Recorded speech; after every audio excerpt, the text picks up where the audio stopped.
بسم اللہ الرحمن الرحیم وبہ نستعین سبحانک لا علم لنا الا ما علمتنا انک انت العلیم الحکیم الحمد للہ رب العالمین والصلاة والسلام علی سید المرسلین وعلی آلہ وصحبہ اجمعین ومن تبعہم بإحسان الی یوم الدین اعوذ باللہ من الشیطان الرجیم بسم اللہ الرحمن الرحیم وَإِذَا سَأَلَكَ عِبَادِي عَنِّي فَإِنِّي قَرِيبٌ أُجِيبُ دَعْوَةَ الدَّاعِ إِذَا دَعَانِ فَلْيَسْتَجِيبُوا لِي وَلْيُؤْمِنُوا بِي لَعَلَّهُمْ يَرْشُدُونَ وقال تعالى يا أيها الذين آمنوا اذكروا الله ذكرا كثيرا وسبحوه بكرة وأصيلا۔ اس بامقصد مجلس کے صدر محترم جناب منشی رضا صاحب حفظہ اللہ، امیر جمعیت اہل حدیث دھولیا محترم ابراہیم صاحب محمد ابراہیم صاحب حفظہ اللہ، دیگر بزرگوں، بھائیوں، عزیز بچوں، اور اگر خواتین تک بات پہنچ رہی ہو تو خواتین اسلام، اپنی کسی بھی بات کا آغاز کرنے سے پہلے میں یہ عرض کروں گا کہ دھولیا جمعیت، اس کے کارکنان اور ذمہ داران انتہائی مبارکباد کے مستحق ہیں، ہماری دعاؤں کے مستحق ہیں کہ اللہ تبارک و تعالیٰ ان کے جذبے میں برکت عطا فرمائے، ان کو اخلاص عطا فرمائے۔ رمضان کے کافی پہلے سے استقبال رمضان کے بامعنی روایتی قسم کے صرف خطابی پروگرام پر اکتفا نہ کرتے ہوئے ایک ایسے پروگرام کا اہتمام کرنا جس میں باقاعدہ طور سے لوگوں کی ذہن سازی بھی کی جائے اور رمضان المبارک کے انتہائی فضیلت والے اجر و ثواب سے بھرپور ایام و لمحات میں ایک کون سے اعمال اختیار کیے جائیں، اس کی تربیت دی جائے۔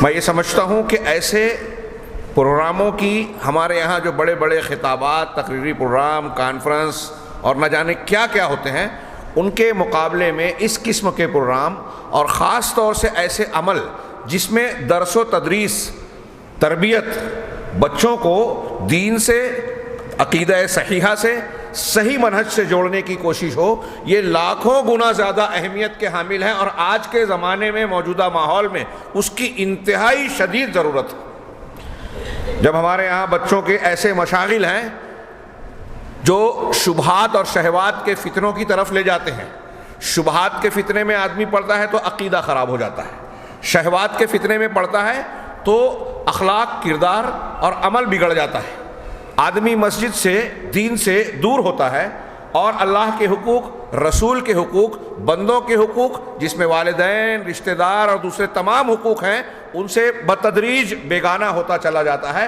اور دنیا دار ایسا بنتا جاتا ہے کہ جانوروں کی طرح اس کا مقصود، غیر مسلموں اور جانوروں کی طرح مقصود یہ بن جاتا ہے کہ کھائے پیے اور زندگی کے لمحات، زندگی کے نعمتوں اور لذتوں کے ذریعے سے گزار دے۔ ایسے میں تعلیم و تعلم کا یہ سلسلہ انتہائی اہمیت کا حامل ہے۔ جناب محمد رسول اللہ صلی اللہ علیہ وسلم کا وہ ارشاد ہم لوگ سنتے ہیں، پڑھتے ہیں، بیان کرتے ہیں، لیکن اس کی گہرائی میں، معنویت میں نہیں جاتے۔ آپ نے جو ارشاد فرمایا، صحیح بخاری میں حضرت عثمان غنی سے مروی ہے کہ آپ نے فرمایا خیرکم من تعلم القرآن وعلمہ، تم میں سب سے بہتر وہ ہے جو قرآن سیکھے سکھائے۔ کبھی آپ نے غور کیا کہ ہمارے یہاں آپ معمولات کو دیکھیے، اپنے آپ کو ٹٹولیے کہ ہم کسے بڑا سمجھتے ہیں، کسے اہمیت دیتے ہیں، کون شخص ہے ہمارے سماج اور معاشرے میں جس کو عزت کا مقام اور بڑائی کا درجہ دیا جاتا ہے۔ اللہ تبارک و تعالیٰ اور رسول اللہ صلی اللہ علیہ وسلم نے جو معیار مقرر کیا، کیا ہمارے نزدیک وہی معیار ہے کہ قرآن کو سیکھنے سکھانے والا اب قرآن کے ساتھ ساتھ جو قرآن سے جڑی ہوئی لازمی اشیاء ہیں، احادیث مبارکہ، دعائیں، عبادات، یہ ساری چیزیں جو دین کی متعلقہ امور ہیں وہ قرآن سے جڑی ہوئی ہیں، تو قرآن سیکھے سکھائے وہ شخص سب سے بہتر ہے، پیسے والا، اقتدار والا، شہرت والا اور دیگر والا جو ہے نہیں، قرآن کا سیکھنے سکھا۔ ہم اور آپ ایسا مانتے ہیں کیا؟ ہاں، میں کوئی ایک جگہ یا آپ کی اس مسجد یا ایک جگہ ایک شہر کی بات نہیں کر رہا ہوں، مسلمانوں کا جائزہ لیجئے، ہاں جہاں مسائل ہیں انہیں چھوڑ دیجئے، جہاں کشادگیاں ہیں کروڑوں کی مسجد تعمیر کر لیتے ہیں، مدرسے کا انتظام کرنے کے لیے بجٹ نہیں ہے، امام کی تنخواہ ویسے ہی ہے جیسے دوسری جگہوں پر ہوتی ہے کہ وہ مہینے کے آخر میں فاقے پر مجبور رہے۔ ہمارے پاس اتنا وقت نہیں ہے کہ ہم اپنے دین کو، اپنے بچوں کے لیے دینی تعلیم کا انتظام کریں۔ دنیاوی امور کے لیے جو چند سالوں میں ختم ہو جانی ہے، کتنا بھی کما لے چھوڑ کے مر جانے والا ہے، اس کے لیے ہمارے پاس بڑے بڑے پلان ہیں، رشوت دینے کے لیے تیار ہیں، بڑی بڑی رقم، بڑی بڑی فیس ادا کر کے اونچی ڈگریاں دلوائیں گے، لیکن علم دین کی جب بات آتی ہے تو مفت میں جانے دیجئے، آپ کو فیس دینا ہے، علماء کی قدردانی کرنی ہے، سکھانے والے کو اہمیت دینی ہے۔ مفت میں بھی اگر تعلیم کا انتظام کیا جائے جیسے ابھی جمعیت اہل حدیث کر رہی ہے، تو میں یہ جانتا ہوں، سمجھتا ہوں کہ ہمارے یہاں بڑوں کو، بچوں کو اس کی اہمیت و افادیت کا احساس بھی نہیں ہے کہ یہ جمعیت کے لوگ، یہ علماء کتنا بڑا انتظام آپ کے لیے اور ہمارے لیے کر رہے ہیں۔ آپ کا جو فرض ہے جس کے بارے میں اللہ تعالیٰ آپ سے پوچھے گا، حق کے تربیت، حق کے تعلیم، دین کا سکھانا، شوہر کے لیے لازم ہے اپنی بیوی کو سکھائے بنیادی تعلیم، اپنے بچوں کو تعلیم دے، قوا انفسکم و اہلیکم نارا۔ اس میں یہ بات آ گئی کہ اپنے اہل و عیال کو، اپنے بچوں کو جہنم سے بچاؤ۔ کیسے بچاؤ گے؟ حضرت علی رضی اللہ تعالیٰ عنہ کہتے ہیں انہیں دین اور ادب سکھا کر، تعلیم دے کر، یہ اسی کا انتظام ہے۔ رب العالمین کے حکم کی تعمیل کا ایک انتظام کیا جا رہا ہے یہاں کہ آپ کے بچوں کو دین سے جوڑا جائے۔ آج ہمارے یہاں گناگو مسائل ہیں، بہت سارے بگاڑ، میں نے ابھی عرض کیا شبہات اور شہوات کے فتنوں کی یلغار ہے، اور ان کا سب سے پہلا نشانہ، پہلا رخ مسلمان قوم اور اس میں نوجوانوں کی طرف ہوتا ہے۔ اور ہم یہ جانتے اور دیکھ رہے ہیں، تجربات ہے کہ میڈیا ہو، حکومتیں ہوں، دنیا کے جتنے بھی تعلیم ہو، تربیت کے مراکز ہوں، ہر جگہ سے مسلمان لوگوں کے عقائد کو، ان کے اعمال کو بگاڑنے، دین سے دور کرنے کی کوشش کی جا رہی ہے، دین کے نشانات کو مٹا دینے کی کوشش کی جا رہی ہے۔ ابھی حجاب کا معاملہ ہم دیکھ رہے ہیں، نصاب تعلیم ایسا بنایا جائے جس کو ہم، وہ لوگ خوبصورت نعرہ دے کر سیکولرزم کہتے ہیں، سیکولرزم یعنی لادینیت، اور اس کے ضمن میں بہت سارے خوبصورت نعرے۔ اس تفصیل میں نہیں جانا چاہتا، صرف یہ کہنا چاہتا ہوں کہ اس تناظر میں ہمارے بچوں کو دین سے دور کیا جاتا ہے، تعلیم کے نام پر بھی، تعلیم کے نام پر خوبصورت نعرے لگا کر۔ اور یہ بات تحقیق کے ساتھ سامنے آ چکی ہے کہ سیکولرزم اور یہ سب دعوے، نعرے ڈھکوسلے ہیں، ان کے ضمن میں صرف اسلام اور مسلمانوں کو قابو میں رکھنے کی کوشش کی جاتی ہے، باقی دوسروں سے کسی کو کوئی تکلیف نہیں ہے۔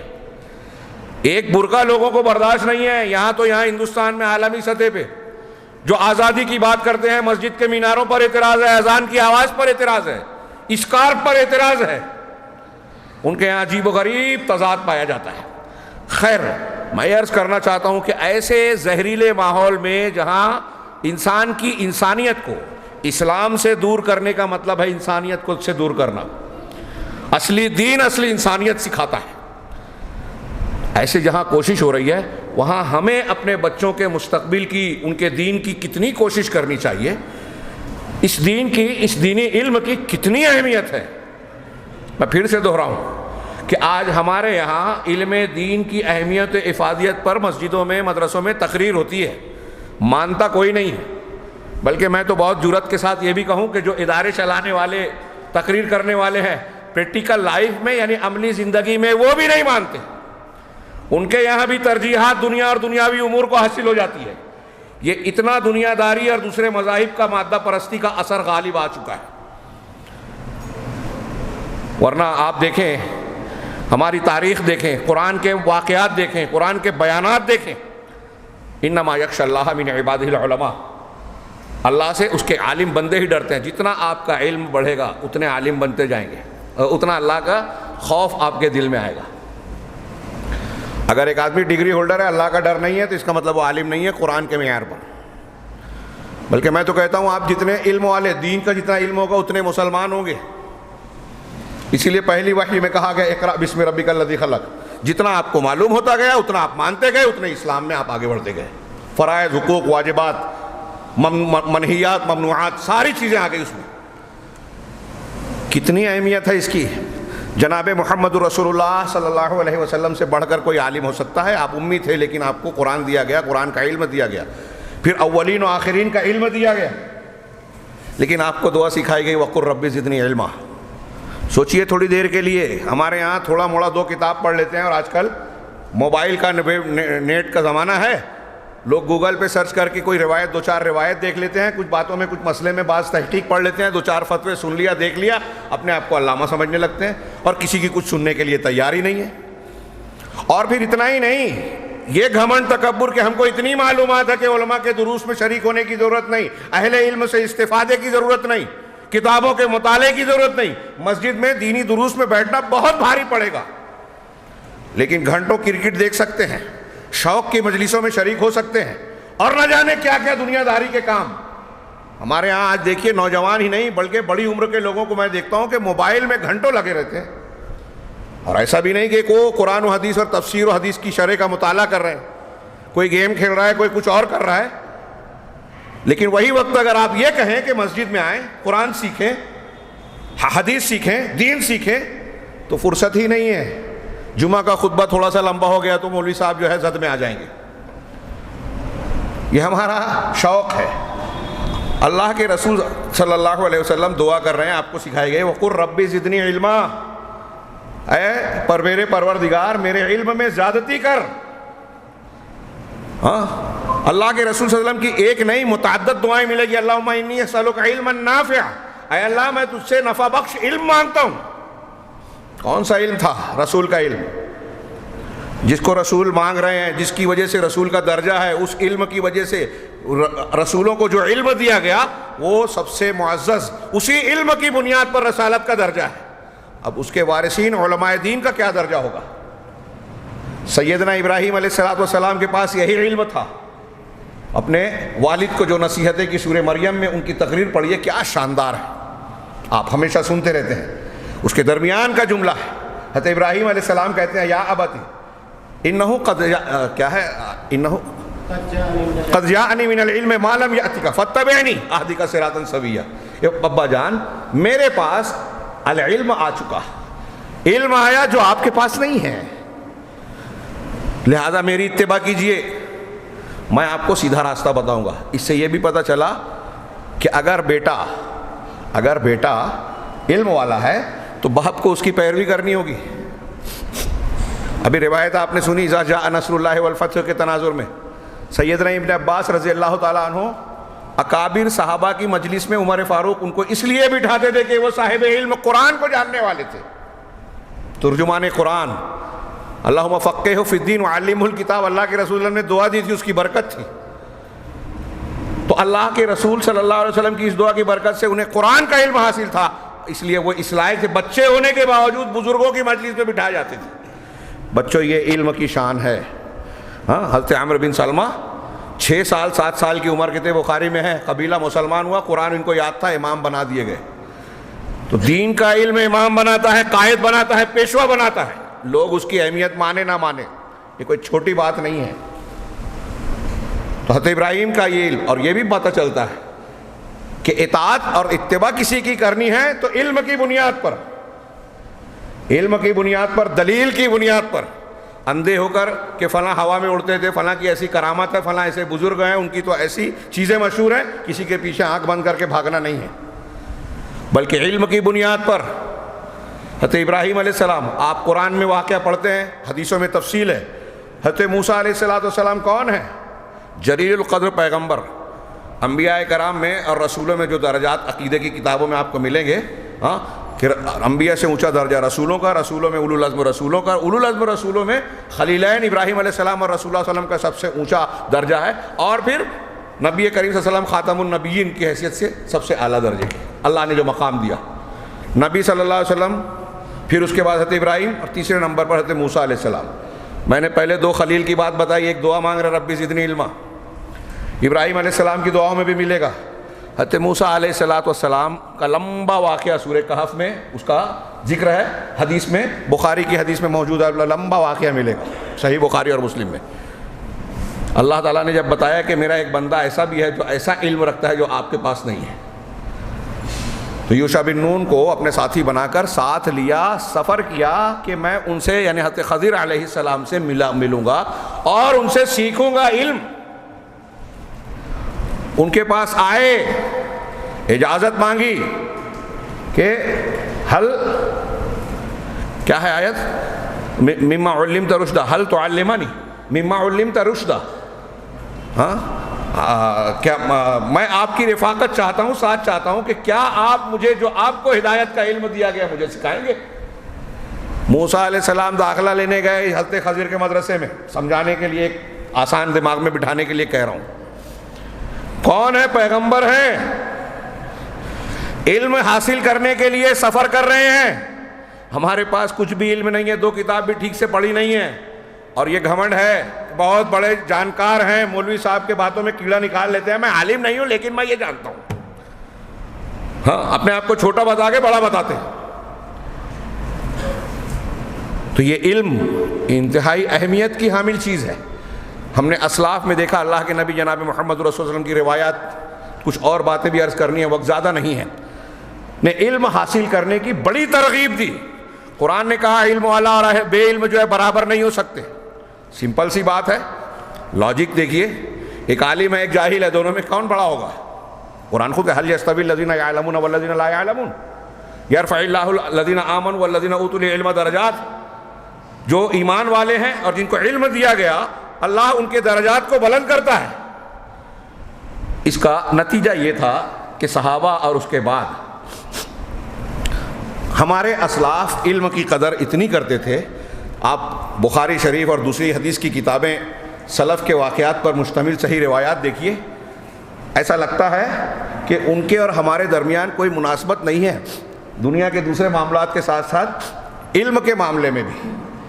ایک حدیث کے لیے امام بخاری نے تعلیقاً ذکر کیا، ایک حدیث کو جاننے کے لیے حضرت جابر رضی اللہ تعالیٰ عنہ صحابی رسول ہیں، 1 مہینے کا سفر کرتے ہیں ایک حدیث کے لیے۔ ابھی یہاں استقبال رمضان کے اس پروگرام کے بعد بتایا گیا، شیخ عبد الواحد کہہ رہے تھے کہ رمضان تک بچوں کی کلاس چلے گی، ان کے لیے تجوید، دعائیں، اذکار، اور رمضان کے شب و روز کس طرح گزارے جائیں اس کی تربیت دی جائے گی، سکھایا جائے گا۔ یہاں انتظام ہے، آپ کے گھر سے یہاں بھیجنا ہے، آنا ہے، ہم سنیں اور غیر توجہ نہیں دیے۔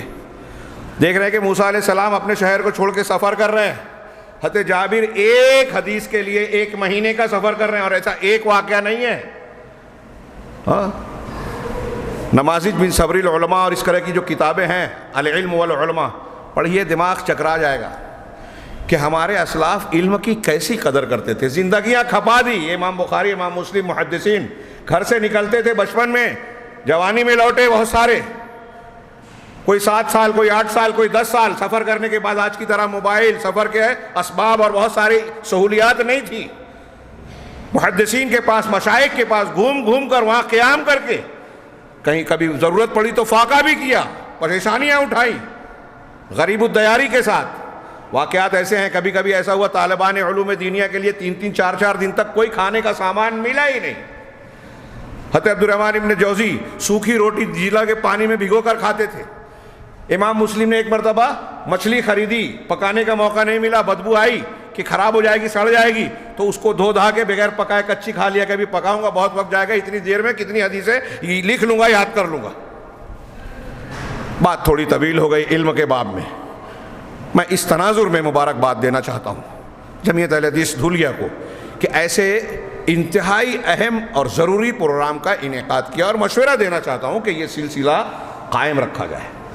حاضرین سے کہنا چاہتا ہوں کہ یہ ماحول بنایا جائے کہ ہمارے یہاں درس و تدریس، دروس سیکھنے سکھانے، دین سے جوڑنے اور مسجدوں سے جوڑنے کا مزاج گھروں میں بنایا جائے۔ عورتوں کو بھیجیے، بچوں کو بھیجیے، ہو سکے تو خواتین کے لیے خاتون معلمہ کا انتظام کیجیے۔ یہ بہت ضروری چیز ہے اور آج کی بہت شدید حاجت ہے۔ ایسے میں جب ہمارے اسکولوں میں ہمارے بچوں کو الہاد سکھایا جا رہا ہے، ایسے میں جب media, T V channel, website, mobile, مختلف ذرائع سے شبہات اور شہوات کے فتنے ہمارے گھروں میں، بیڈ روم میں ہماری خواتین تک پہنچائے جا رہے ہیں، ان کی حفاظت کے لیے، ان کے دین و عقیدے کی حفاظت کے لیے یہ تعلیمی ادارے، یہ مسجدوں میں ان کو عقیدہ اور دین سکھانا بہت ضروری ہو گیا ہے۔ یہ ایک بات۔ اذان کی کچھ آواز آ رہی ہے، میرے پاس وقت کم ہے، میں اس کو دوسرے پہلو پہ آتا ہوں۔ علم کی اہمیت میں اور بہت کچھ بولا جا سکتا ہے، اس کی اہمیت کو سمجھیں، دین سیکھیے، اس سے بڑھ کر دنیا میں کوئی نعمت نہیں ہے۔ دین میں بھی عقیدہ، اللہ کی عبادات، یہ بڑی اہمیت کی حامل ہے۔ اس تناظر میں ہمارے سامنے رمضان کی بات ہے۔ بعض سلف کا قول ہے، استقبال رمضان کے تناظر میں یہ بات کہہ رہا ہوں، بعض سلف کا قول ہے کہ اللہ تبارک و تعالیٰ نے ان اللہ خلق الملائکۃ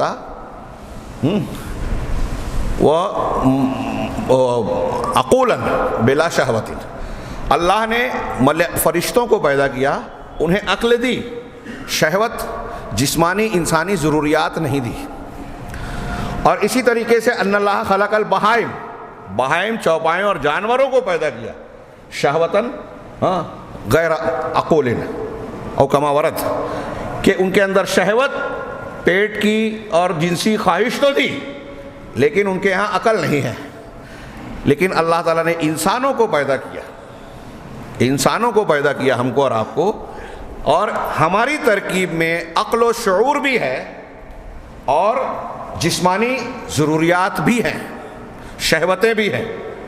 شہوت سے مراد جنسی شہوت صرف نہیں، ساری انسانی جسمانی ضروریات، مادی ضروریات۔ تو مادی ضروریات بھی ہے جو ہمارے شریر کا تقاضا ہے، اور عقل و روح کے تقاضے بھی، عقل اور جو ہے ہدایت والا معاملہ بھی رکھا ہے، شعور کا معاملہ رکھا ہے جو ہماری روح کا تقاضا ہے۔ اسلام دین حق نے دونوں کے تقاضوں کو ملحوظ رکھا، اور اس تقاضے کی ملحوظیت میں ایک انسان کو فرشتگی سے عاری نہ ہونے کے لیے ایسے بہت سارے امور دیے جس سے انسان فرشتوں کی صفت اپنے اندر پیدا کرے، شیاطین اور جانوروں کی صفت سے اپنے آپ کو بچائے۔ انہی میں سے ایک چیز ہے رمضان المبارک کا مہینہ اور اس کے روزے، اس کی عبادات۔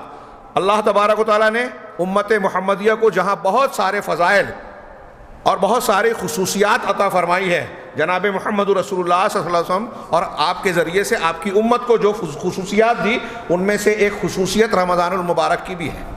اس امت کی عمریں کم ہیں، لیکن اس کم عمر میں اللہ تبارک و تعالیٰ نے اجر و ثواب کے مواقع ایسے رکھے ہیں کہ ایک مسلمان امت محمدیہ کا فرد 60 سال کی عمر میں 60,000 سال کا اجر و ثواب اور عمل کما سکتا ہے۔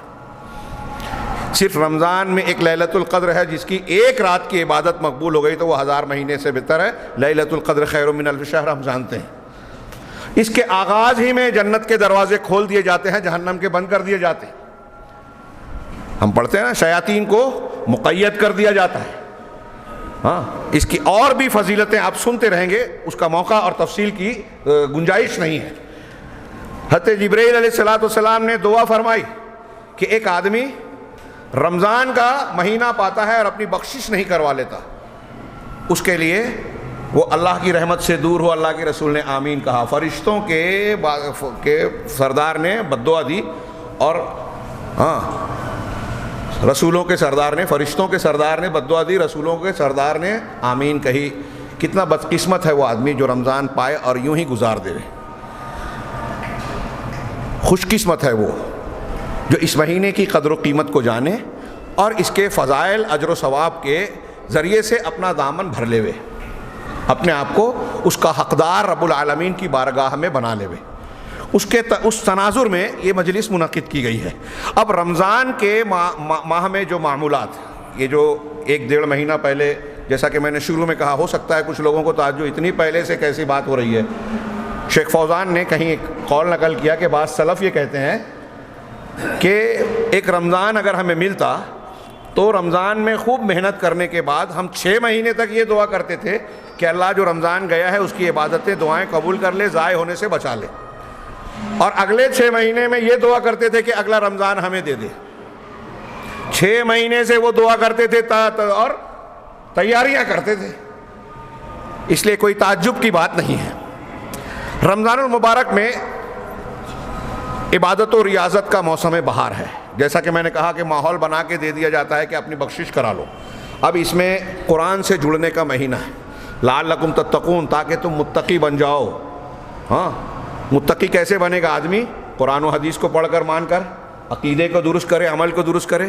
لیکن ہمارے یہاں بڑے افسوس کی بات ہے کہ لوگ روایتی عمل کرتے ہیں، چونکہ علم حاصل کرنے کا مزاج ہی نہیں ہے، اس لیے فضائل کو جان کر کہ یہ پڑھ لے تو یہ فضیلت، وہ جان لے تو یہ فضیلت، تو بغیر کسی سوجھ بوجھ کے، آداب کے، مسائل کے فضائل حاصل کرنے کے لیے ہماری قوم اور ہمارے ہاں لوگوں کی بڑی تعداد جو ہے کمر کس لیتی ہے، خوب ریاضت کرتی ہے۔ لیکن بہت افسوس ہوتا ہے کہ قرآن و حدیث کی ان تعلیمات کو نظر انداز کر دیا جاتا ہے جن کی بنیاد پر یہ فضیلتیں ہمیں مل سکتی ہیں۔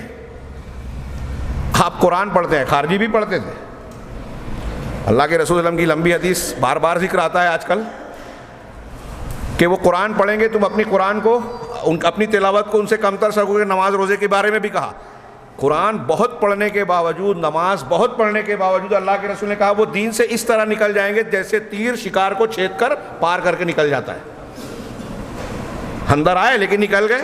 ایسے یہ خارجی اسلام میں آئے لیکن باہر ہو گئے۔ کون کہہ رہا ہے؟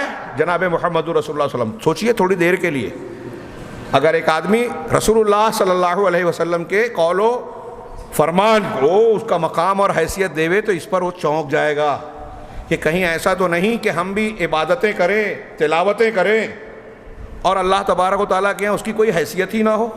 ابھی جمعہ کے خطبے میں نے ذکر کیا نا کہ ایک آدمی کبھی تہجد نہ چھوڑے، فضائل کی جتنی چیزیں ہیں سب پر عمل کر لے، لیکن اس کا عقیدہ اگر صحیح نہیں ہے، شرک ہے، تو اس کے یہاں اللہ تبارک و تعالیٰ کے یہاں اس کے کوئی عمل، کسی عمل کی کوئی قدر و قیمت اور وزن نہیں ہوگا۔ اس لیے یہ سیکھنا ضروری ہے۔ تو رمضان میں قرآن سے جڑنا ہے، روزہ رکھنا ہے، ہاں اسی طریقے سے تراویح اور قیام اللیل کی عبادت اس میں مشروع ہے۔ انفاق عام دنوں کے مقابلے میں اللہ کے راستے میں خرچ خوب بڑھ چڑھ کر دینا ہے، جیسا کہ رسول اللہ صلی اللہ علیہ وسلم کی سیرت طیبہ اور آپ کا اسوہ حسنہ ہے۔ اور بہت ساری نیکیاں رمضان المبارک کی نیکیوں میں، بلکہ پورے سال کی نیکیوں میں ایک انتہائی اہمیت کی حامل عبادت نیکی ہے اللہ تبارک و تعالیٰ سے دعا کرنا، اللہ کا ذکر کرنا۔ قرآن و حدیث کا آپ مطالعہ کریں گے تو پتہ چلے گا کہ اللہ سے دعا کرنا، ذکر و اذکار کرنا انتہائی اہمیت کا حامل اور انتہائی فوائد پر مشتمل۔ امام شافعی کہتے ہیں کہ سب سے زیادہ مفید اور سب سے زیادہ آسان عمل اللہ کا ذکر اور دعا ہے۔ اللہ کا ذکر، آپ چلتے پھرتے، لیٹے بیٹھے اٹھے اللہ کا ذکر کر سکتے ہیں، کوئی پیسہ، وقت اور زیادہ لمبی چوڑی چیز اہتمام کی ضرورت نہیں ہے، اور مسلسل اجر و ثواب۔ تو رمضان المبارک دعا اور ذکر کا مہینہ بھی ہے۔ ابھی آپ نے سنا کہ توبہ اور استغفار، گناہوں سے معافی مانگنے کا زمانہ بھی ہے، اپنی بخشش کروانے کا مہینہ ہے، اور یہی سب سے بڑی بنیادی بات ہے۔ چنانچہ اللہ تبارک و تعالیٰ نے جہاں قرآن مجید میں رمضان کے احکام و مسائل بیان کیے ہیں، اسی بیچ میں یہ ارشاد فرمایا وَإِذَا سَأَلَكَ عِبَادِي عَنِّي فَإِنِّي قَرِيب۔ رمضان اور دعا کا تعلق اس سے لوگوں نے بتایا کہ صبح صادق کے پہلے سے ہم سحر کھاتے ہیں، اس کے بعد غروب آفتاب تک روزہ رکھتے ہیں، جن چیزوں سے رکنا ہے اور وہ مسائل اپنی جگہ، اس پورے پیریڈ میں ہم سو رہے ہوں، جاگ رہے ہوں، پیشاب پاخانہ کر رہے ہوں، روزے سے ہیں، اللہ کی عبادت میں ہیں، اور اس عبادت کی حالت میں بندہ اللہ سے قریب ہوتا ہے، لہذا ایسی حالت میں دعائیں قبول ہوتی ہیں۔ اللہ تبارک و تعالیٰ نے گویا رمضان کے احکامات کے بیچ میں یہ بیان کیا، تو اس سے بھی لوگ کہتے ہیں کہ روزے کی حالت میں دعائیں قبول ہوتی ہیں۔ یہ چند نصوص میں پیش کرتا ہوں۔ قرآن میں صرف دعا کے متعلق، اذکار چھوڑیے، صرف دعا کے متعلق قرآن میں تقریباً 103 آیتیں ہیں۔ 103 آیتوں میں لگ بھگ اس سے پتہ چلتا ہے کہ دعا کی کیسی عظمت شان ہے، کتنا اونچا مقام ہے۔ چنانچہ اللہ تعالیٰ نے یہاں فرمایا وَإِذَا سَأَلَكَ عِبَادِي عَنِّي فَإِنِّي قَرِيب۔ جب آپ سے بندہ میرے بارے میں سوال کرے تو آپ بتائیے کہ میں قریب ہوں۔ اللہ کی قربت دو طریقے کی، ہاں یہ وہ قربت نہیں ہے، ایک قربت جیسے ہم ابھی آپ میرے پاس ہیں، میں منشی صاحب کے قریب ہوں، میرے قریب ہیں، علم کے ساتھ، مدد کے ساتھ اللہ کی قربت۔ انسان کی شہ رگ سے بھی قریب ہے، یہ اس کا شان نزول یہی تھا کہ بعض لوگوں نے اللہ کے رسول صلی اللہ علیہ وسلم سے سوال کیا اقریب ربنا فنناجی ہے ام بعید فننادی ہے، ہمارا پروردگار قریب ہے کہ ہم اس سے نناجی، اس سے سرگوشی کریں، چپکے چپکے بات کریں، یا دور ہے کہ ہم چیخ پکار کر اس کو بلائیں، اس سے دعا کریں؟ تو اس تناظر میں اللہ نے یہ آیت نازل کی وَإِذَا سَأَلَكَ عِبَادِي عَنِّي فَإِنِّي قَرِيبٌ، میرا بندہ جب آپ سے میرے بارے میں پوچھے تو بتا دو کہ میں قریب ہوں۔ میرا بندہ، اللہ تبارک و تعالیٰ کا کی کرم کا انداز دیکھیے، میں قریب ہوں۔ اب یہاں ایک اور بھی مسئلہ، جب اللہ قریب ہے، ہاں ہماری ڈائریکٹ سن سکتا ہے، تو ڈائریکٹ سن سکتا ہے کہ نہیں؟ اب بتائیے کہ اللہ تعالیٰ ہم سے زیادہ قریب ہے یا شیخ عبد القادر جیلانی جن کی وفات ہو چکی، انبیاء، دیگر صالحین، خواجہ اجمیری، فلاں بزرگ، فلاں شخصیت، وہ ہم سے قریب ہیں کہ اللہ قریب ہے؟ ابھی بولتے ہیں نا لوگ کہ دعا مانگنا ہے تو وسیلہ لگاؤ، ہم گنہگار ہیں، خطا کار ہیں، تو بزرگوں کا وسیلہ اب لگانے کے لیے قبر پہ جا رہے ہیں، تو بولتے کہ چھت پر بغیر سیڑھی کے نہیں چڑھ سکتے، اس کے فلاں اوپر جانا ہے تو اس سے بڑا وسیلہ، اس کے اوپر جانا ہے تو اس سے بڑا وسیلہ، کہیں ہوائی جہاز کا وسیلہ، پھر چاند پر، مریخ پر، چاند پر جانا ہے تو راکٹ کا وسیلہ، تو اللہ کے پاس جانا ہے تو بغیر وسیلے کے جائیں گے؟ کہاں ہاں، ان کو جواب دیجیے ہاں، یہ چھت ہم سے دور ہے، چاند دور ہے، مریخ بہت دور ہے، اللہ دور نہیں ہے، ذات سے عرش پر مستوی ہے، لیکن ساتویں آسمان سے اوپر، عرش کے اوپر وہ مستوی ہے، اور زمین پر چلنے والی چونٹی کے پیروں کی آواز بھی سن رہا ہے، ہمارے دل کے دھڑکنے اور ہمارے وسوسوں اور خیالات کو بھی جانتا ہے، اور کائنات کی کسی ایک چیز کو بھی وہ نہ جانے ایسا نہیں ہے، کسی ایک آواز کو نہ سنے ایسا نہیں ہے، وہ سمیع ہے، اس کا سننا تمام چیزوں کو گھیرا ہے، ہر آواز کو سنتا ہے، لہٰذا کسی وسیلے کی ضرورت نہیں ہے جو ہماری آواز لاؤڈ اسپیکر سے کسی ذریعے سے پہنچائے۔ شیخ عبد القادر کی جیلانی یا فلاں اور فلاں کی قبر تک کون پہنچا رہا ہے ہماری بات؟ بغیر وسیلے کے وہاں پہنچ رہی ہے۔ تو اللہ تعالیٰ خود کہہ رہا ہے میں قریب ہوں، ہاں بندہ میرے بارے میں سوال کرے تو کہو کہ میں قریب ہوں، اجیب دعوت الداعی اذا دعان، پکارنے والے، دعا کرنے والے کی دعا کو میں قبول کرتا ہوں، اس کا جواب دیتا ہوں، قبول کرتا ہوں جب وہ مجھے پکارتا ہے۔ اب یہاں یہ نہیں کہا کہ بزرگان دین پکاریں گے تو سنوں گا، گنہگار پکاریں گے تو نہیں سنوں گا۔ تھوڑی دیر کے لیے سوچئے، یہ بہت عظیم الشان ہے، اس پر جتنا بولا جائے کم ہے، دعا کی اہمیت و فضیلت پر۔ حضرت سفیان ابن عیینہ رحمہ اللہ فرماتے ہیں کہ تم میں سے کوئی بھی شخص یہ نہ سوچے کہ میں گنہگار ہوں، میرے اندر تقصیر ہے، کمی ہے، جیسا کہ یہ وسیلے بعض لوگ کہتے ہیں نا، ہم اتنے برے ہیں تو ہم کیا مانگے، ہاں تو سفیان ابن عیینہ کہتے ہیں کہ کوئی یہ نہ سوچے کہ میرے اندر خامی ہے، تقصیر ہے، اس لیے میں اللہ سے کیسے مانگوں۔ اللہ تبارک و تعالیٰ نے تو اپنے بندوں میں، اپنے مخلوق میں، اپنے سب سے بڑے دشمن کی دعا بھی قبول کر لی، مان لی۔ ابلیس لعین نے بات ماننے سے انکار کیا، اور جب اللہ نے کہا نکل جا اور اس سے بحث ہوئی تو ابلیس نے کہا انذرنی، مجھے مہلت دے، اللہ نے کہا انک من المنذرین، تجھ کو مہلت دی جا رہی ہے، اس کی بات بھی مان لی۔ رب کریم تو وہ ہے جس نے اپنے سب سے بڑے دشمن کی بات مان لی، دعا قبول کر لی۔ کفار مشرکین کی دعا کو بھی حسب ضرورت قبول کر لیتا ہے۔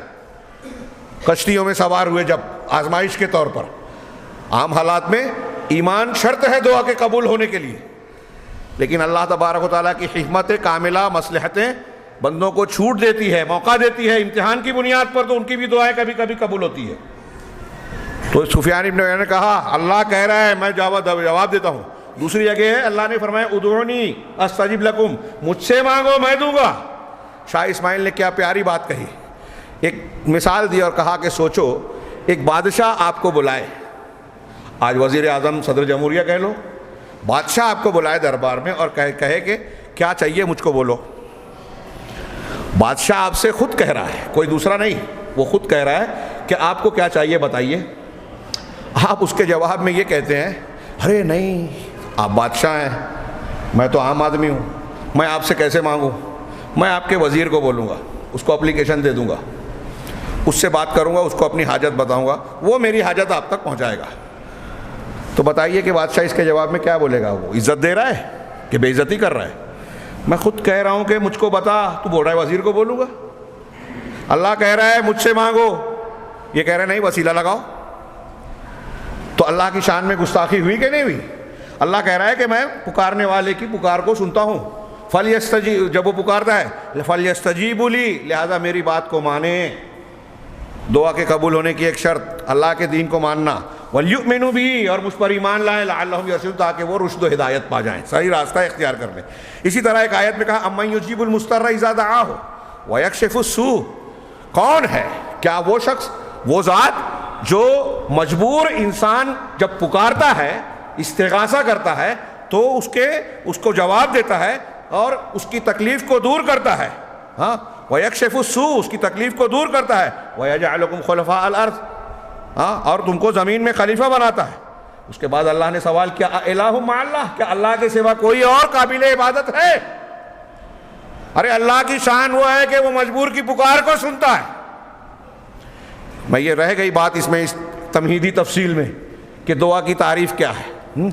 اللہ دعا کی الگ الگ لوگوں نے تعریف کی ہے کہ اللہ تبارک و تعالیٰ کی طرف رغبت اور توجہ کرنا.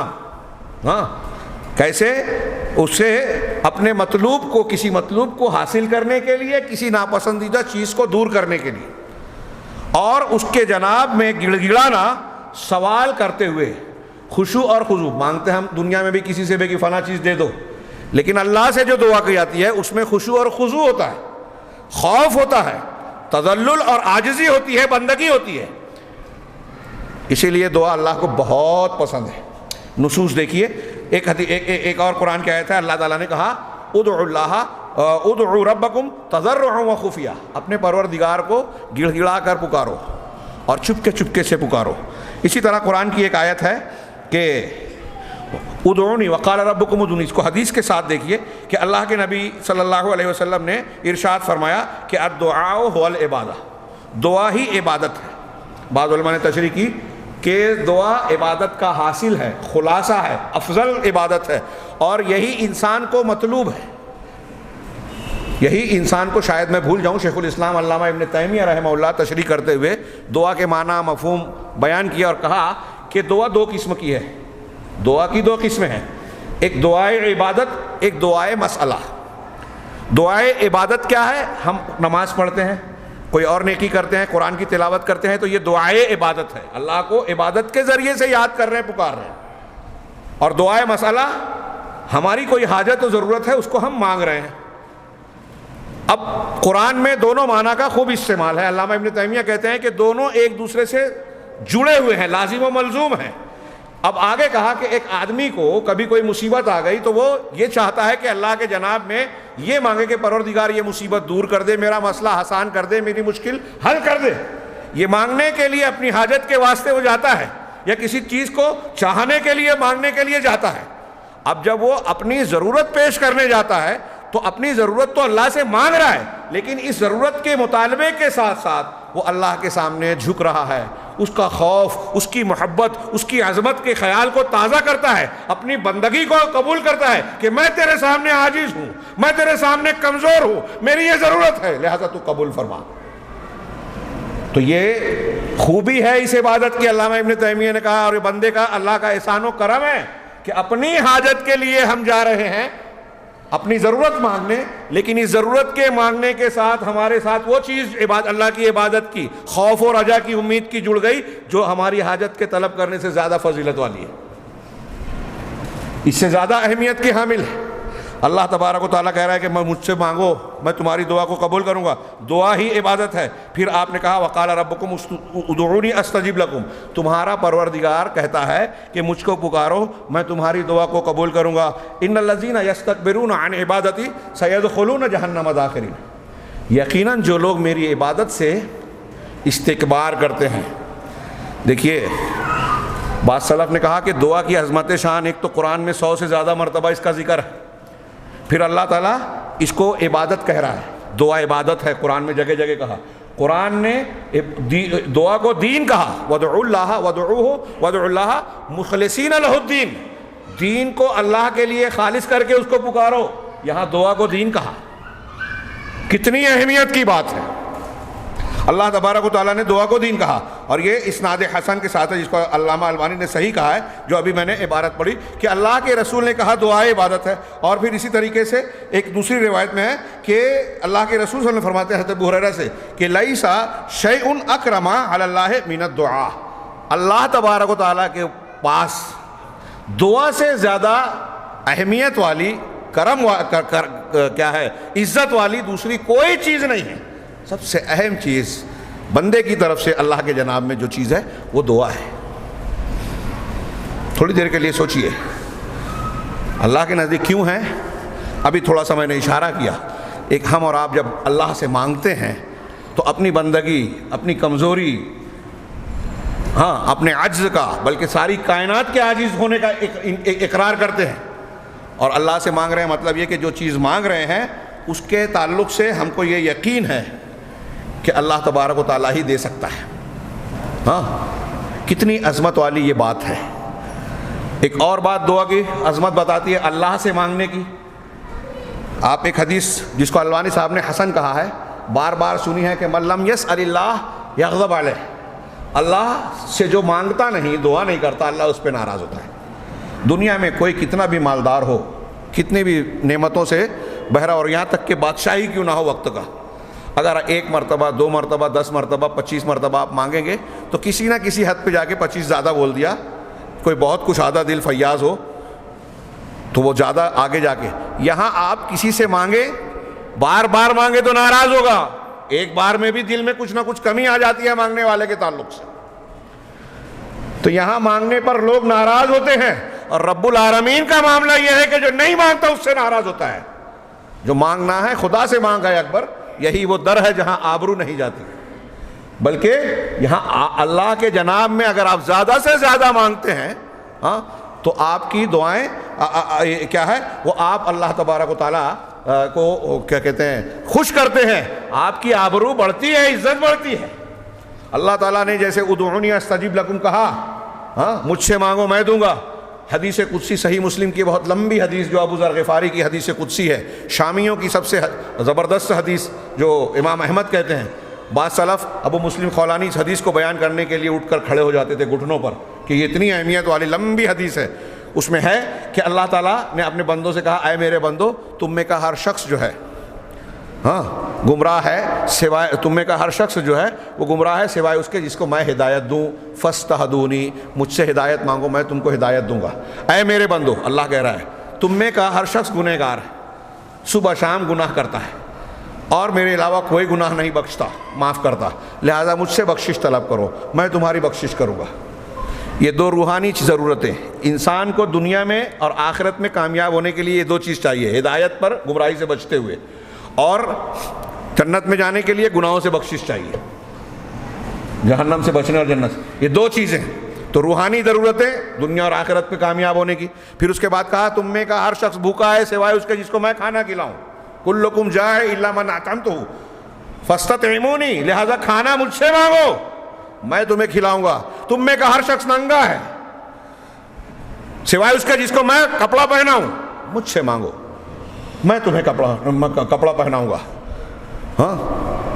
اللہ تعالیٰ کہہ رہا ہے ہدایت مانگنی ہے، ضرورت ہے مجھ سے مانگو، گناہوں کی بخشش میں ہی دے سکتا ہوں، مجھ سے مانگو، کھانا میں ہی دے سکتا ہوں، لباس میں ہی، یہ سب مجھ سے مانگو۔ کون سی ضرورت ہے جو کسی اور در پہ مانگی جائے؟ اس کائنات کا مالک جب اللہ ہے، قرآن نے کہا کہ کھجور کی گٹلی کے چھلکے کا بھی کوئی اور مالک نہیں ہے، کوئی فرشتہ ہو، کوئی نبی ہو، کوئی پیر ہو، جب وہ مالک ہی نہیں ہے تو دے کیسے سکتے ہیں؟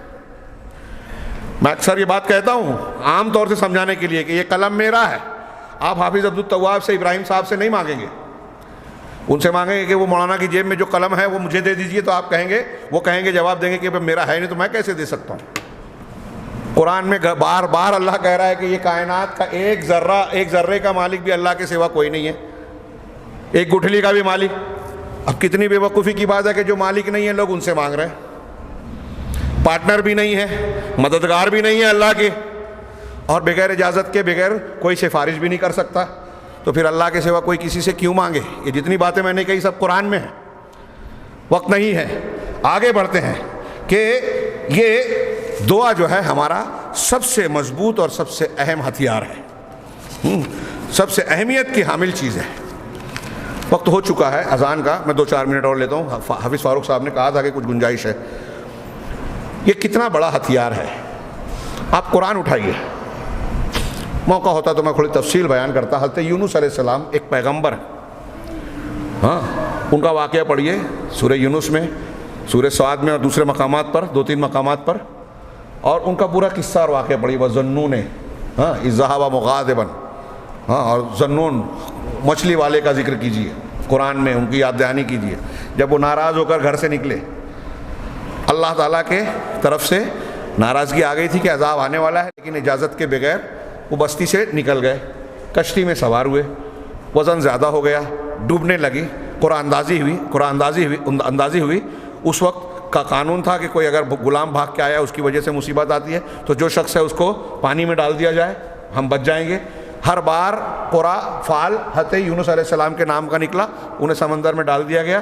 ہاں، اللہ تعالیٰ نے حکم دیا مچھلی کو، ہاں، کہتے ہیں کہ روایات میں دوسری ہے، یہ قرآن میں نہیں ہے، ہاں، کہ وہ مچھلی عنبر تھی کہ انہیں بغیر نقصان پہنچائے ہوئے نگل لیا جائے اور ایک قید خانے کی طرح ہو جائے۔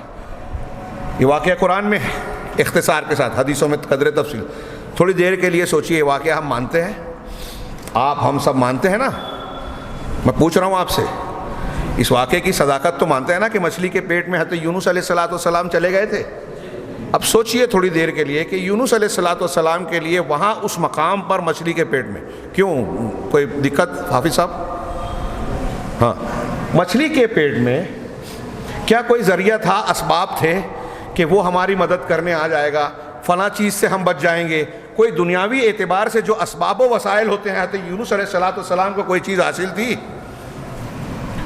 قرآن نے کہا کہ اس حالت میں جبکہ وہ پریشان تھے، انہوں نے دعا کی، لا الہ الا انت سبحانک انی کنت من الظالمین۔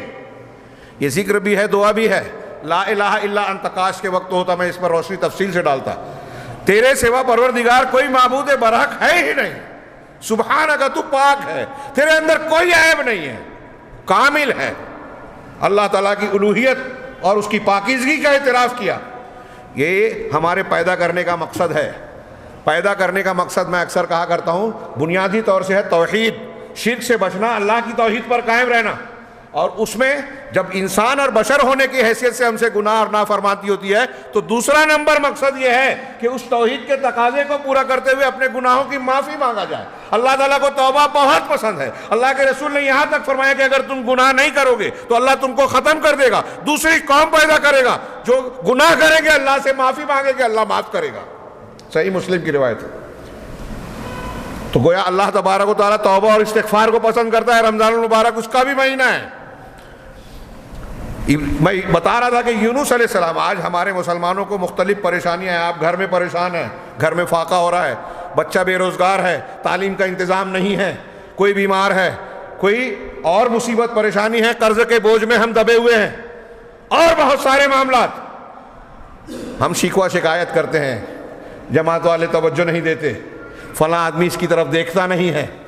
ٹھیک ہے، یہ حق حقوق جو بندھے ہوئے ہیں وہ گنہگار ہو سکتے ہیں، لیکن ایک بحیثیت مومن بندے کے بڑی سے بڑی مصیبت ہمارے خلاف سازشیں بنی جا رہی ہیں۔ دلی میں، واشنگٹن میں، تل ابیب میں، برطانیہ لنڈن میں سازشیں بنی جا رہی ہیں، منصوبے بنائے جا رہے ہیں، عمل کیے جا رہے ہیں۔ ہر میڈیا ہمارے خلاف ہے، نصاب تعلیم ہمارے خلاف ہے، طاقتیں ہمارے خلاف ہے۔ بندہ مومن کے پاس اگر کچھ نہیں ہے تو دعا کا ہتھیار موجود ہے۔ علامہ ابن تیمیہ کی بات یاد آ رہی ہے، وہ کہتے ہیں کہ میرے دشمن میرا کیا بگاڑ لیں گے، میری جنت، میرا باغ میرے ساتھ ہے، میں جہاں کہیں رہوں، اگر مجھے قید خانے میں ڈالتے ہیں تو یہ میری خلوت ہے، میں پروردگار سے دعا عبادت التجا کر سکتا ہوں، اگر مجھے شہر سے نکالتے ہیں تو یہ میری سیاحت ہے، اگر وہ مجھے قتل کرتے ہیں تو یہ میری شہادت ہے، میرے دشمن میرا کیا بگاڑ لیں گے۔ لمبا ذکر و اذکار کرتے تھے فجر کی نماز کے بعد۔ علامہ ابن قیم کہتے ہیں کہ ایک دن میں کھڑا رہا، سورج چڑھ گیا، عبادت ذکر کرتے رہے، اٹھے اور اس کے بعد کہا تناولت فطورتی۔ ابھی ناظم جلسہ شیخ عبد الواحد کہہ رہے تھے نا کہ یہ روح کی غذا ہے۔ علامہ ابن تیمیہ ذکر کے بعد کہتے تھے کہ میں نے اپنا ناشتہ لے لیا۔ صبح شام کے اذکار کی ہمیں بہت فضیلت بتانا پڑ رہی، وہ جانتے تھے یہ کتنا اہم ہے۔ ایک بندہ جب دعا کرتا ہے اللہ تعالیٰ سے تو اللہ سے جڑ جاتا ہے، اس سے اس کا تعلق کنیکشن جڑ جاتا ہے وسیلے کے بغیر۔ یہاں کسی کنیکشن کی ضرورت نہیں ہے، نیٹ ورک ہر وقت آن رہتا ہے، بس ضرورت ہے کہ آپ آداب دعا کے ساتھ پروردگار کو پکاریں۔ پروردگار کہہ رہا ہے مجھ سے مانگو میں دوں گا، نہ مانگنے پر ناراض ہو جاتا ہے کہ گھمنڈ کے ساتھ جو نہیں مانگتا دعا نہیں کرتا وہ گھمنڈی ہے۔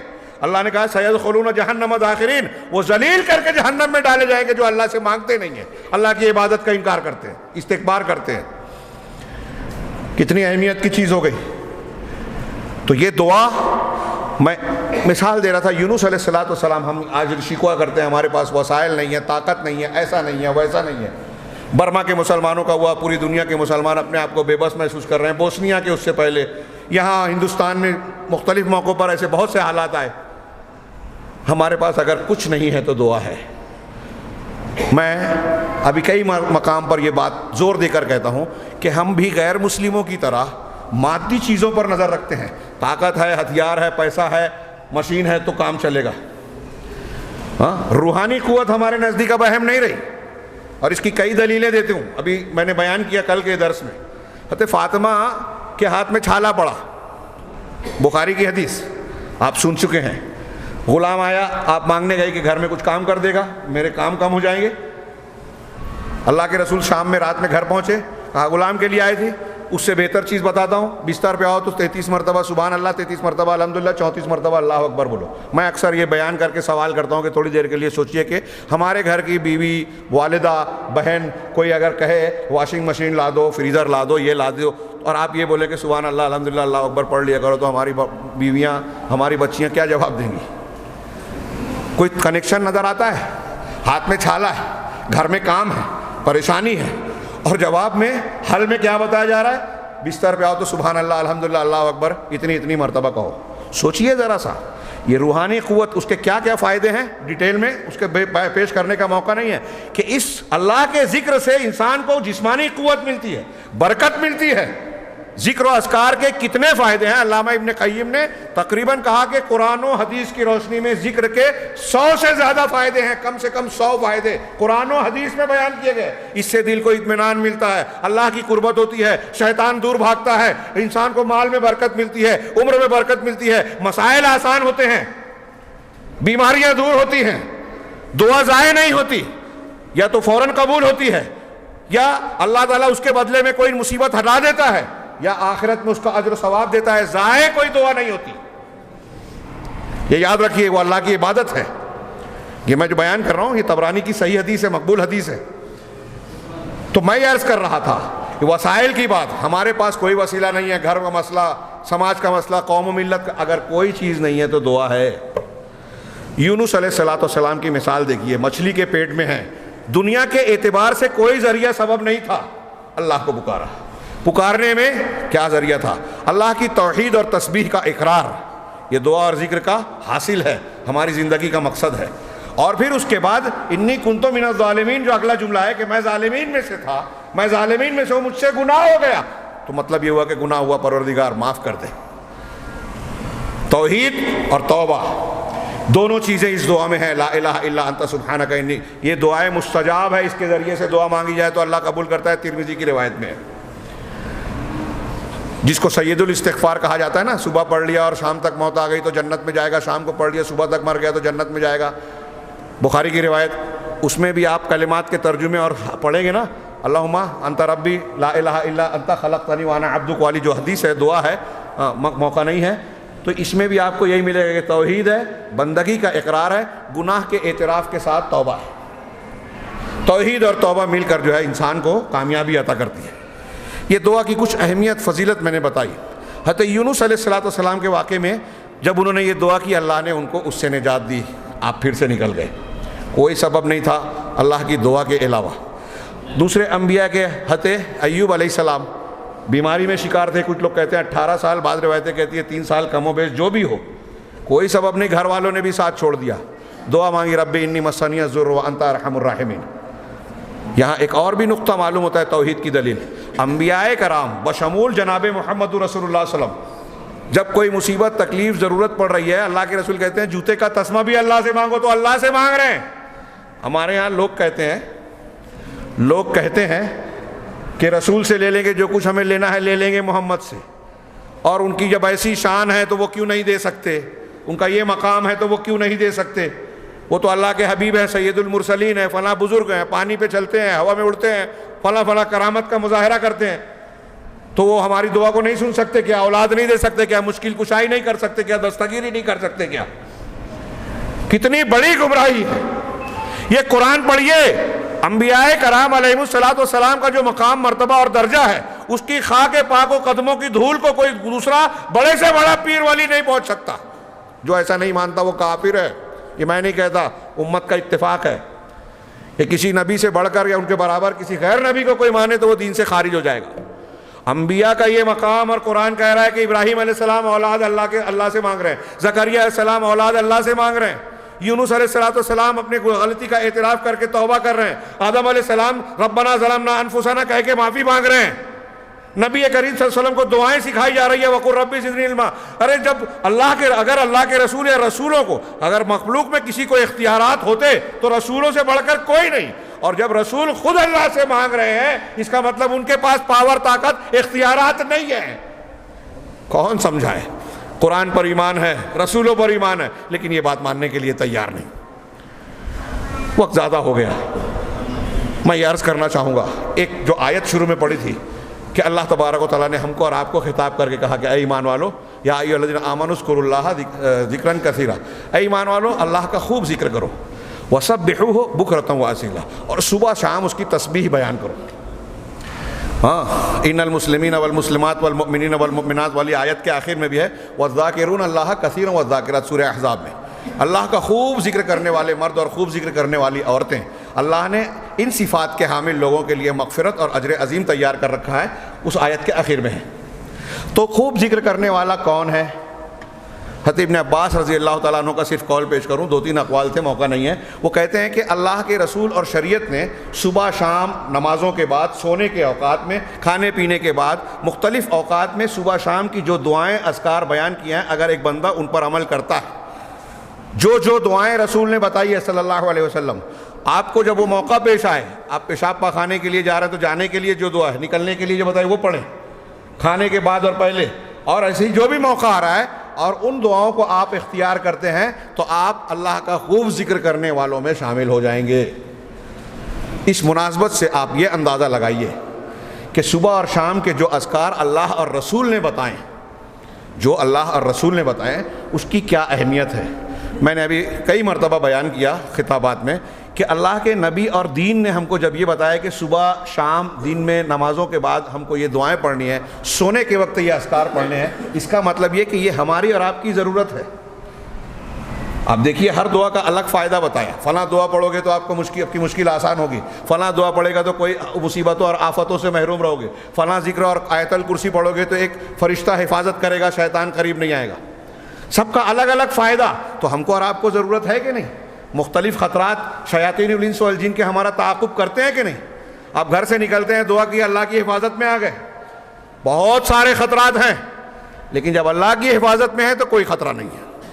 تو یہ صبح و شام کے اذکار ہماری ضرورت ہے، دنیاوی اعتبار سے بھی، اخروی اعتبار سے بھی، اور آپ یہ ذکر و اذکار کرتے رہیں۔ ہمارے بچے آج گانا گاتے ہیں، موبائل دیکھتے ہیں، نہ جانے کون کون سے مشاغل ہیں، اگر یہی ذکر و اذکار کریں، اس کی کتنی فضیلتیں ہیں۔ میں نے بتایا 100 سے زیادہ فائدے، اس کا اجر و ثواب الحمدللہ سبحان اللہ یہ آسمان اور زمین کو بھر دیتے ہیں، اتنی بڑی نیکی ہے، بڑی فضیلت، بڑے فوائد ہیں اس کے۔ التزام کیجئے۔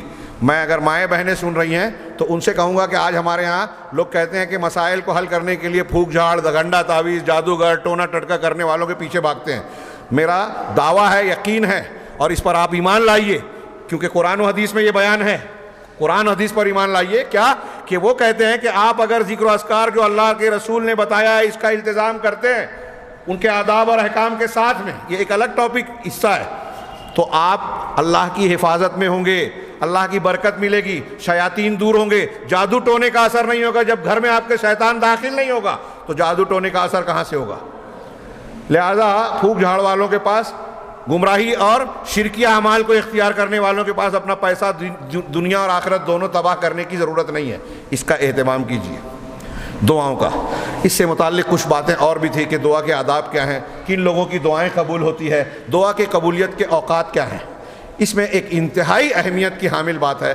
ہمارے یہاں مسلمانوں میں ایک جماعت ہے، دوسرے لوگ ہیں، فضائل فضائل فضائل بیان کرتے ہیں اور فضائل پہ لوگ عمل بھی کرتے ہیں، لیکن میں ایسا کہنا چاہتا ہوں، سمجھانا چاہتا ہوں، موقع نہیں ہے اس لیے اختصار سے زیادہ سمجھیں اور تحقیق کریں کہ فضائل سے زیادہ اہم بات یہ ہے کہ ان فضیلتوں کو حاصل کرنے کا صحیح شرعی طریقہ کیا ہے۔ صحیح شرع مثلاً دعا کی میں نے اتنی اہمیت بتائی، لیکن کچھ چیزیں ایسی ہیں جس کے ہوتے ہوئے دعا آپ کچھ بھی کر لیں آپ کی دعا قبول نہیں ہوگی۔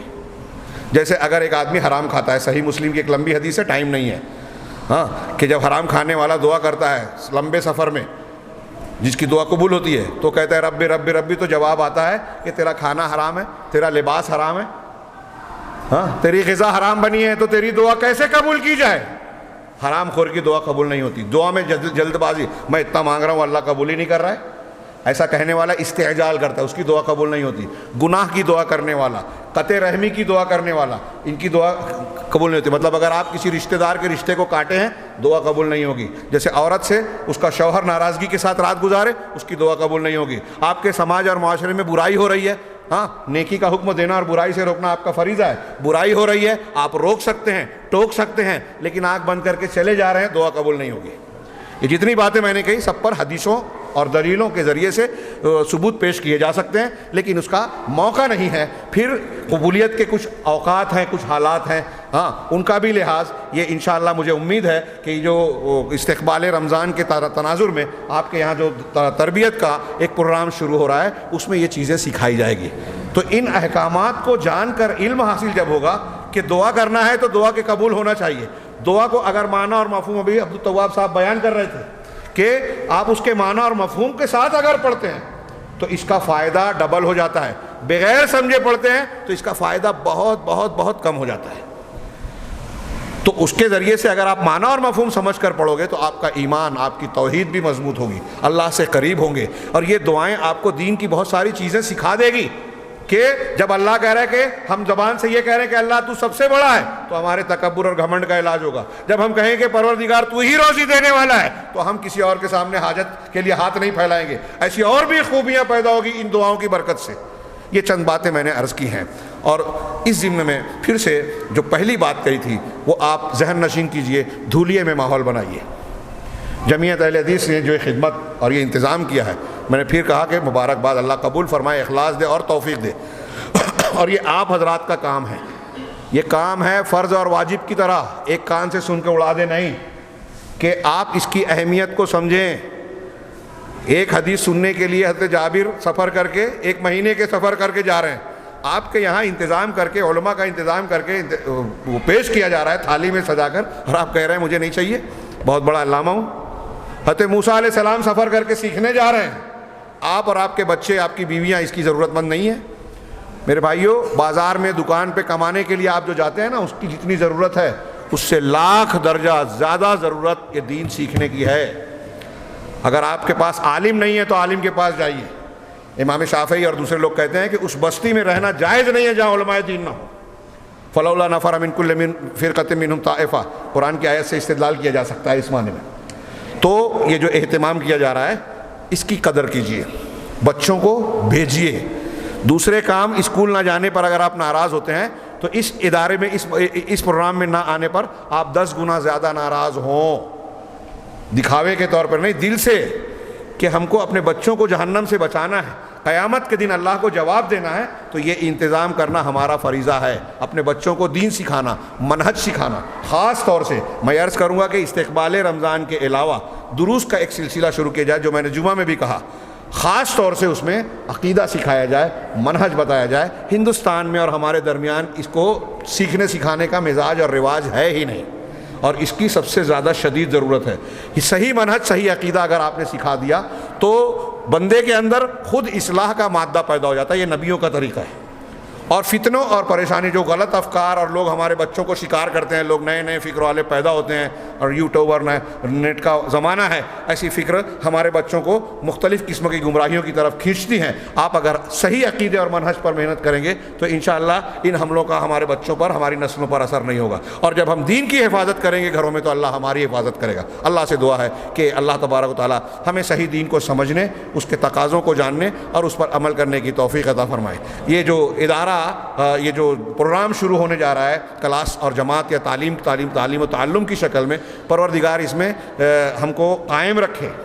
ایک دن آئے، دو دن آئے نہیں، مسلسل تسلسل کے ساتھ اس کی اہمیت کے ساتھ ہم کو استقامت دے، کرنے والوں کو بھی، سیکھنے والوں کو بھی، اور اس سلسلے کو اس طرح آگے بڑھانے کی ہمیں توفیق عطا فرمائے جو ہماری ضرورت کو پورا کرے، اور اس کی برکت سے دنیا اور آخرت میں ہر فتنے سے، ہر عذاب سے پروردگار ہمیں محفوظ رکھے۔ وآخر دعوانا ان الحمد للہ رب العالمین، وصلی اللہ علی نبینا محمد۔